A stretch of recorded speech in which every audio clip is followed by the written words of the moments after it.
Ladies and gentlemen, there is complete shock, not just in America, but even in India. 71% of H1B visa holders are Indians. But what does Trump's move to get the companies that hire Indians and the H1B visa holders $100,000 every single year? What's the impact of that? How should India react? And how should India, more importantly, now capitalize perhaps on the situation? Suhel Seth is joining us, one of India's foremost thinkers when it comes to building brands, a big name when it comes to studying India's economy. He's also from Counselage. He runs a firm and he advises some of India's biggest companies. Suhel, what would you tell Indian companies which is looking for the best talent out there today? So there are three things here, Niranjan. Look, Donald Trump, for the next 3 years, 4 months or so, we will have to suffer an insane man. He is totally insane. He is causing long term damage to the United States, but that's for the United States to worry. So, three things are going to happen. Number one, very skilled, very precious minds will still be taken in by US companies and they will pay that amount of money. Number two, the US companies, if they still want Indian talent, will then do either nearshoring or offshoring. So rather than set up a huge an Indian conclave or an enclave in the US, you will see that happening in India, which, by the way, is a great thing for India. Yes, salaries will be under pressure, compensation will be under pressure, but we are not new to that. Because if you look at our BPO businesses and you look at some other businesses, whether you look at a Genpact, whether you look at American Express, whether you look at British Airways, they've already established huge centers in India. But that, to my mind, is about labor arbitrage.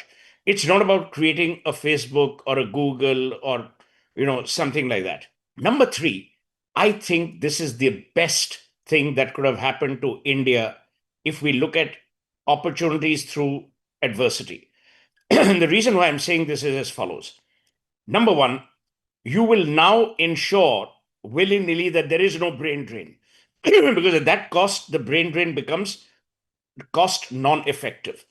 So the Indian government, to my mind, should now encourage IT and IT enabled in a much bigger way than they're doing right now. Number two, the Prime Minister launched Startup India, and we have seen the growth of unicorns in India from almost 2 in 2014 to about 168 as we speak today in 2025. That will see a surge.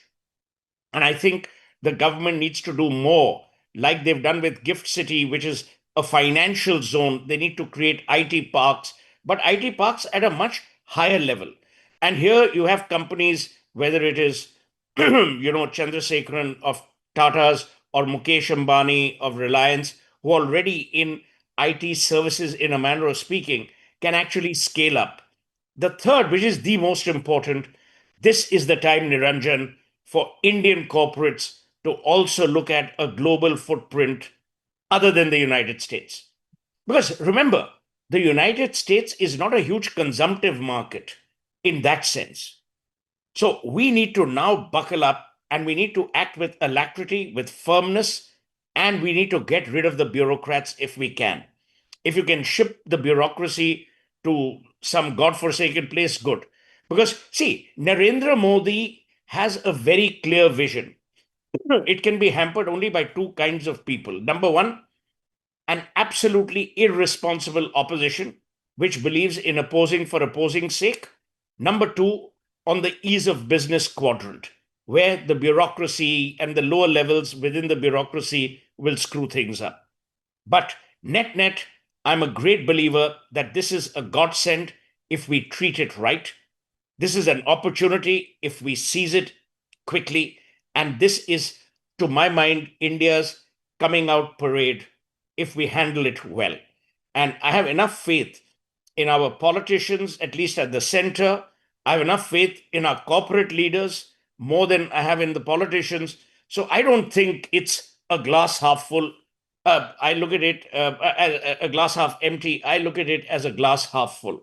There is a view that this could also force some of the biggest American companies to also shift. Not that they're not doing enough business here, and you work with many of them. So Do you see that possibility as well of many of them moving their businesses to India? Absolutely. As I said in my opening remarks, Niranjan, what is nearshoring? Before this idiot became president of the United States, nearshoring was a lot of the auto companies which were shipping automobiles into the United States had set up plants in Latin America, primarily in Mexico. So, what they were doing was they were saving logistical time spans from in terms of shipping cars from, let's say, Mexico to the United States. You will now just plan better. You will now just plan better in terms of logistics management. But this is, to my mind, the opportunity for India to actually become the wooing capital of the world. We need to send out corporate leaders. See, let me be honest, you have three or four good ministers in addition to the prime minister. But that beauty parade cannot be handled by them alone. You need to send out a Chandrasekharan, a Mukesh Ambani, whoever they are, Nikhil Kamath, young people, Kunal Behel, Dipender Goyal, people who set up large businesses in India, and you need to get them to be the magnets to attract both international companies and international investors. See, one thing that many people strategically have missed the woods for the trees is, Niranjan, you are not only going to see businesses locating in India, you're going to see India becoming a huge magnet for investment. Because let's imagine I'm GE or I'm Boeing or I'm Dassault. I'm going to start looking at India as a great investment pool, because what a SoftBank would invest in an Uber or in a Google or in the erstwhile era of Yahoo, they will look at Indian companies. Yeah. So today, the Indian corporate leadership has a window of opportunity like never before. You know, you made a very, very interesting. I've been taking down points of what you said because I find it interesting. I found this sending IT delegations and entrepreneurs out interesting, like we did.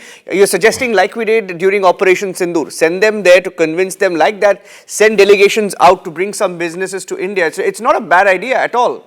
You think we should? I'm telling you, if Piyush Goyal is watching this program, if he isn't, send him a clip on his WhatsApp. This is what the Piyush Goyals of the world should do. And Piyush is smart enough. You need people like Hardeep Puri, who is an eloquent speaker. You need people like Piyush Goyal. You need Nirmala Sitharaman.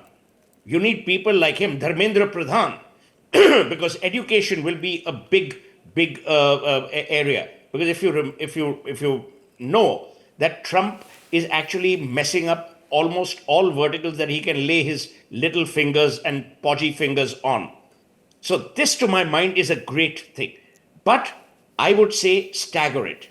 First, send out great corporate leaders who have a name for themselves. A Chandra or a Mukesh. Know everyone there is to know in America. From a Larry Fink to a Schwartzman to everyone. Then you have great Indian ambassadors there. People like Nikesh Arora, Nadella, Pichai. These are good people. These are people who understand the value of the Indian brain.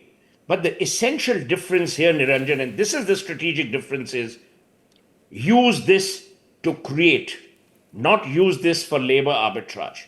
Because if you use it for labor arbitrage, you're again taking one step forward and about 6 steps back. Yeah. Last time we spoke, Suhel, you were very angry then as well. And I remember, I think we spoke just when those tariffs had kicked in. 25% went up to 50%. We didn't speak after that. But everything that he's done has ended up backfiring for him. I mean, you mentioned that, wherever he's put his podgy fingers, it's ended up so disastrously for America. Their inflation is up. Their job losses have increased. You watch what happens in October. What's your prediction? They will bleed in America. And I'm glad they will bleed because they elected an absolute idiot to the office of the president. See, I can understand stupid people, but he's stupid with vendetta. He's an egomaniac. He's the kind of person who is the essential bully in the classroom. And a bully, as we all know, is actually a coward. So he's like that little chap who wants tokenism. Oh, Trump, you're a great guy. Oh, yeah, I'm a great guy. I'm a great guy. So he is the kind of joker who erects his own statue whenever he looks in the mirror. But India is playing it right. If you remember, almost around July, on your channel, I said that Narendra Modi has done the smartest thing by not replying to Yes, you him. did. You did. You did. See why? Because whatever you say, there'll be a comeback. This man doesn't know how to run a country. He is on Truth Social, where there is neither truth nor is it a socially a congenial environment. So when you're faced with an absolute idiot, if you come down to that chap's level, you will also be perceived as an idiot. So I think what we are doing is right, but this is the time. And Niranjan, if I were the government, if I were Prime Minister Modi, I would convene a meeting tonight, if not tomorrow. I would get the Chandras, the Mukeshes, the Kamarts, the Goyals, the Kunal Behels, the Munjals. Pawan Munjal is expanding way across. Sanjeev Goenka. Look at what Sanjeev Goenka has done with First Source, but out of Britain. I'm saying talk to these people. Tell Mukesh and Chandra that, look, you handle America. Sanjeev will handle two verticals there. We have the wherewithal. We now need to act with alacrity. This think we ha ho jayega, karma mein hai, that's bullshit. That won't work. Okay, policy-wise, Suhel, I'm taking your point forward on what you said. I completely agree with you. I remember you said best thing we are doing now is by not responding. They didn't, and he's ended up, he's saying like great things about the Prime Minister. He's suddenly sort of petered down on the mediation aspect. So the best thing we did was not respond. Policy-wise, what would you, if you were me? I mean, you of course talk to the people in the government. If you were to tell them policy-wise to respond with specific measures, what would those measures be? We cannot respond to measures on H1B for the Yeah. simple reason that the granting of visas is a sovereign decision by the country that is granting those visas. Yes. I can't tell the United States of America, no, pal, you've got to take as many Indians as the amount that want to go No, I there. meant So policy to open up the. Yeah. yeah, so what we have to do is we have to now do what I would call geographically a continental shift. Imagine North America is screwed up and it will remain screwed up. But in North America, you still have Canada, which also Trump has pissed off. Latin America, large parts he's pissed off, including Brazil and Argentina. China is not to be trusted, so I would park that aside. But you have all of Africa. Yeah. So I'm not at all worried about what might happen. Okay, Yeah. one thing I have to caution you, there will be short-term pain. Yeah. But the short-term pain will only be mitigated if we have an immediate short to long-term plan where we tell people that, look, you don't need to worry. Because see, companies in the US, it is unfair to expect small size companies to pay $100,000 every time a chap wants to visit his mother or come back to the US, Yeah. blah, blah, blah. It's not possible. And typical. And I'm surprised that a seemingly intelligent man like Howard Lutnick Yeah. has allowed Trump to get away with this nonsense. That just shows that Lutnick is also sucking up to the wrong guy. But I guess he has to because he needs to keep his job as Yeah. Secretary of Commerce. But it's a bunch of idiots. The White House has never had such a collection of stupid people like they have under Donald J. Trump. His legacy will be he came, he blundered, and he left. I'm just taking down your quotes. I love the quotes. White House hasn't had a bigger collection of idiots. Okay, my last question to you. You have, of course, the other problem that we have is the opposition in India. Because they talk about everything that is useless. It's not going to change the lives of Indians. And now they're talking about the Prime Minister, calling him the weakest Prime Minister. They wanted him to Ignore respond. them, yeah. What do Ignore you them. what do you want to tell I'll you them? why. If you go onto the road, you will see a caravan. There'll be some dogs, and I love dogs, but there'll be some dogs that will bark at the caravan. Does the caravan stop? No. The caravan keeps on. You can't now stop to respond to every barking dog or every naysayer. And what I'm really upset about, and I'm actually disheartened. I thought, and I always gave him the benefit of doubt, which I must withdraw. I always thought Rahul Gandhi was reasonably intelligent. Now I've come to the conclusion he's intellectually innocent, and in many ways, He's cerebrally an anarchist. You can't handle anarchy. You can handle a point of view. You can disagree without being disagreeable. He has come to a level where he must disagree for disagreeing's sake in a manner that is disagreeable. Yeah. Tell me, when the world is ganging up, or especially the Americans are ganging up against India, Yeah. actually call your prime minister a weak prime minister? Yeah. You're playing into the hands of those who have an anti India agenda. And I'm not saying Rahul Gandhi is anti national. I will never say that. But some of his utterances are so banal and so stupid that I actually worry for him. Because if this is the way he thinks, then he will have a lifetime of activism but never of political success. It's all right to address Oxford and Cambridge and Harvard and Imperial and Yeah. LSE, and quite another to win a vote. That's Absolutely. why they are that's why they are bumbling in Parliament. Absolutely. Sure. You So, can't belittle, besmirch, and have no faith in your own country. In fact, if I were Rahul Gandhi, and he has good advisors, I hope, I would have actually issued a 5-point statement. yeah. A, Mr. Trump, what you have done against our country, we reject with the firmness of a civilizational legacy. Number two, we, the opposition, are solidly behind the government because it is not about parliament or politics, it's about people. Number three, we believe that economically we can counter any manner of subjugation that you will unleash on us. Yeah. Four, the Congress hereby commits itself to a 4-point economic partnership with the government of the day. And five, he would write to the Prime Minister saying, Mr. Prime Minister, kindly convene a meeting, an all party meeting where we can discuss this. This is what a mature opposition leader does, not an immature, petulant child who has been deprived of his candy time after time in a national election.